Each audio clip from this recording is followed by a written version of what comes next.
তোমরাও যারা ঘরে চ্যবনপ্রাশ বানাতে চাইছো তারা অবশ্যই এইভাবে কিন্তু বানাতে পারো। সবার প্রথমে আমলকিগুলোকে সিদ্ধ করে নিয়েছি, এরপরে নিয়ে নিয়েছি কিছু গরম মশলা এবং সেগুলোকে শুকনো খোলায় হালকা করে ভেজে নেওয়া হলো।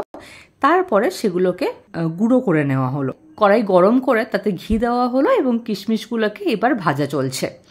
কিশমিশগুলো ভাজা হয়ে গেলে তাকে গ্রাইন্ডারে নেওয়া হলো এবং তার সাথে আমলকিগুলোকে দিয়ে খুব মিহি করে মিক্সড করে নেওয়া হলো। তারপরে আবার কড়াতে আরেকটু ঘি দিয়ে আমলকি বাটাটাকে দিয়ে দেওয়া হলো এবং গুঁড়ো করে রাখা মশলাটাকে অ্যাড করে খুব ভালো করে মিক্সড করা হচ্ছে। সাথে দিয়ে দেওয়া হচ্ছে অল্প স্বাদ মতো নুন এবং আদা গুঁড়ো। এরপরে কিন্তু দিয়ে দেওয়া হচ্ছে একটু গুড়, যা দিয়ে খুব ভালো করে মিক্সড করতে হবে এবং সব শেষে দিয়ে দেবো একটু হানি। এবং দেখো রেডি হয়ে গেছে আমাদের চ্যবনপ্রাশ। ব্যাস তৈরি হয়ে গেছে আমাদের হোমমেড চ্যবনপ্রাশ। দারুণ।